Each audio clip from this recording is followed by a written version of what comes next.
Hello everyone, मैं राजेश भंडारी आप सबका स्वागत करता हूँ अपने चैनल इलेक्ट्रिकल अड्डा में। आज जो हम नया टॉपिक स्टार्ट कर रहे हैं इसमें एक बिंदु आवेश के कारण, ठीक है, जो आपका वैद्युत क्षेत्र होगा वो हमें निकालना है। बिंदु आवेश के कारण वैद्युत क्षेत्र निकालना है, ठीक है, यानी calculation of electric field strength, वैद्युत क्षेत्र की तीव्रता की गणना करनी है। पहले एक बिंदु आवेश के कारण, फिर बहुत सारे बिंदु आवेश के कारण निकालनी है, ठीक है। तो पहले एक बिंदु आवेश के कारण वैद्युत क्षेत्र की गणना कीजिए, ठीक। अब हम क्या करेंगे, हमें पता है वैद्युत क्षेत्र, हमने इससे पहले पढ़ा था वैद्युत क्षेत्र कैसे निकालते हैं। ई के लिए जो फॉर्मूला होता था ई इक्वल टू होता था एफ अपॉन क्यू नॉट, ठीक है। तो यानी हम क्या करेंगे, यहाँ पे फोर्स निकालेंगे और उसको क्यू नॉट से डिवाइड कर देंगे तो हमारा वैद्युत क्षेत्र निकल जाएगा, ठीक है। तो इसी कॉन्सेप्ट को हम स्टार्ट करेंगे यहाँ पे। तो सपोज हमारे पास कोई एक बिंदु आवेश है, जैसे मान लो हमारे पास कोई पॉजिटिव चार्ज है क्यू, ठीक, और इससे कुछ डिस्टेंस पे, यानी सपोज आर डिस्टेंस पे, यहां से जो है आर डिस्टेंस है आपके पास, वहां पे एक पॉइंट है जिसको हम ले लेते हैं पी, ठीक है। और यहाँ पे एक क्या है, छोटा सा आवेश है, ये भी आपका कैसा होता है, इसे हम बोलते हैं टेस्ट चार्ज, ठीक है, यानी परीक्षण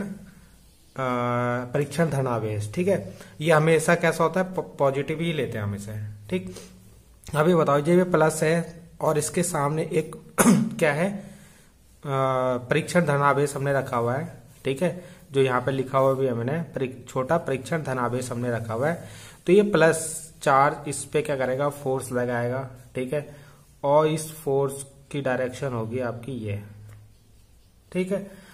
और जो इसमें इलेक्ट्रिक फील्ड बनेगा वो भी इसी डायरेक्शन में बनेगा आपका, ठीक है। जिधर फोर्स की डायरेक्शन होती है उधर ही आपका क्या होता है, इलेक्ट्रिक फील्ड की डायरेक्शन, ये पिछले उसमें हमने पढ़ा था, ठीक है। तो ये फोर्स की डायरेक्शन हो गई और ये इलेक्ट्रिक फील्ड की डायरेक्शन हो गई, ठीक है।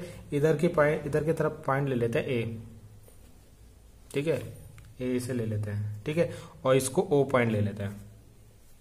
इसी तरीके से हम अगर मान लो सपोज हमारे पे पॉजिटिव ना होके नेगेटिव चार्ज होगा, ठीक है, आवेश तो हमारे पास प्लस भी हो सकता है माइनस भी, और सेम यही कंडीशन है कि आर डिस्टेंस पे कोई हमारा एक पी पॉइंट पे एक क्या है, परीक्षण धनावेश है, यानी फिर से कोई एक क्यू नॉट है, ठीक है। क्यू नॉट क्या हमारा परीक्षण धनावेश, पॉजिटिव चार्ज, ठीक है। ये हमेशा जो परीक्षण धनावेश होता है ये हमेशा प्लस ही होता है आपका, ठीक, और ये बहुत छोटा होता है, ये याद रखना। तो अब क्या होगा, ये नेगेटिव और ये आपको पता है ये पॉजिटिव होता है, तो ये इसको अपनी ओर इधर की साइड खींचेगा, ठीक है। यानी इसमें जो इलेक्ट्रिक फील्ड की डायरेक्शन होगी अब इधर की तरफ होगी, ठीक।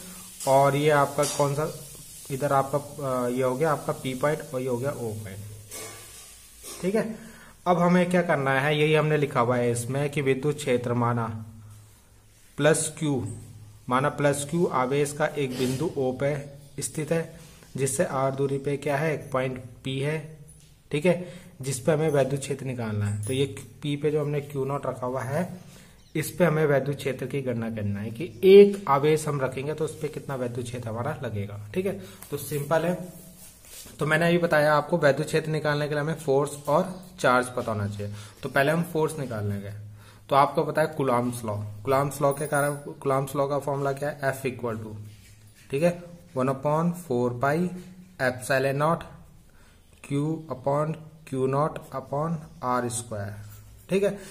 ये क्या है, जब आपका इनके बीच में मीडियम क्या है, यहाँ पे एयर है दोनों मीडियम, ठीक है, तो ये वाला फॉर्मूला लगेगा, ठीक है। यहाँ पे के की वैल्यू 1 रखते थे ना, के भी होता था फॉर्मूले में, तो अगर एयर है तो उसकी वैल्यू 1 होती थी। और दो आवेश कौन कौन से यहाँ पे, एक क्यू है एक क्यू नॉट है, तो क्यू और q naught upon r square, इनके बीच की डिस्टेंस का जो होती है उसका स्क्वायर, ठीक है।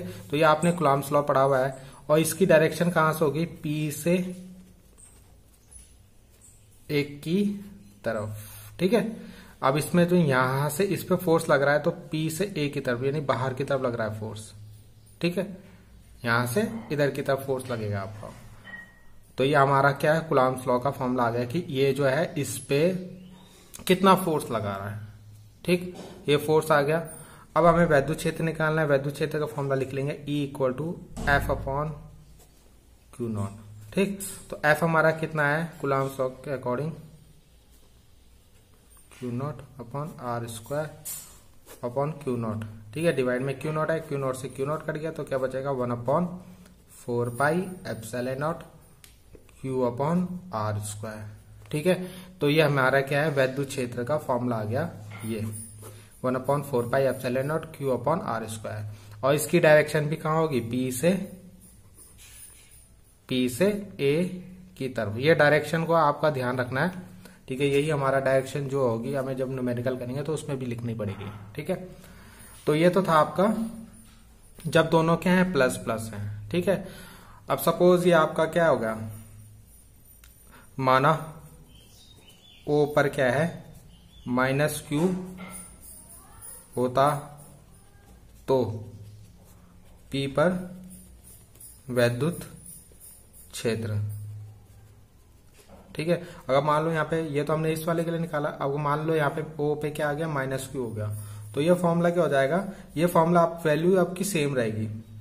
देखो वैद्युत क्षेत्र आपका सेम रहेगा 1/4 एप्सिलॉन नॉट। ठीक है, और q अपॉन आर स्क्वायर, बस इसकी डायरेक्शन चेंज हो जाएगी। ठीक है, तो इसकी डायरेक्शन क्या हो जाएगी,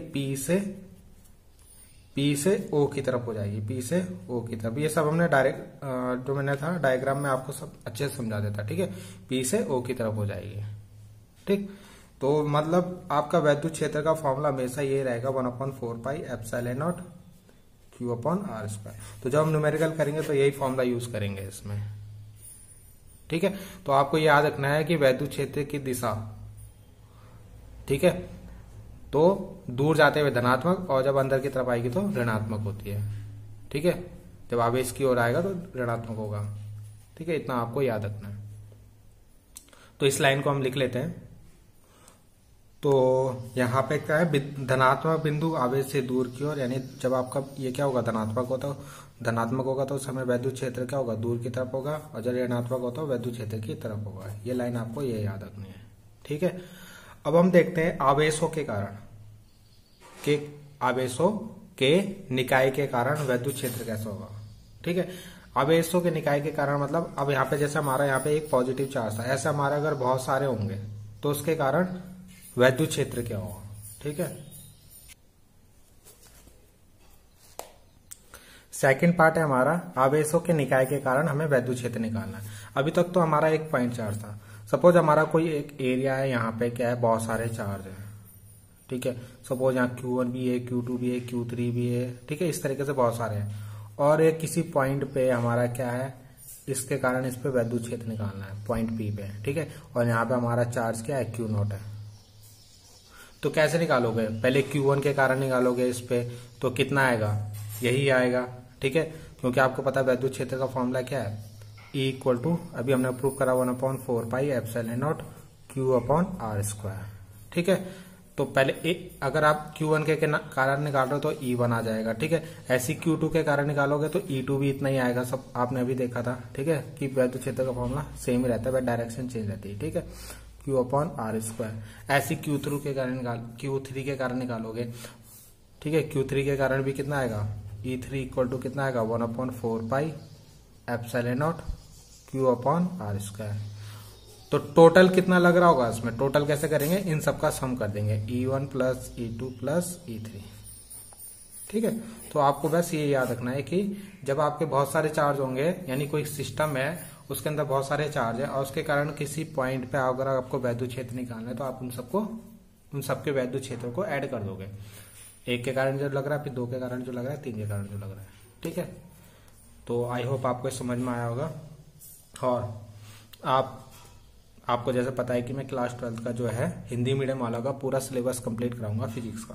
ठीक है, तो आप लोग मेरे साथ बने रहिए और लाइक एंड सब्सक्राइब जरूर कीजिए, ताकि आपको जो भी मैं वीडियो डालता रहूंगा आपको मिलते रहिए। ठीक है, तो थैंक यू।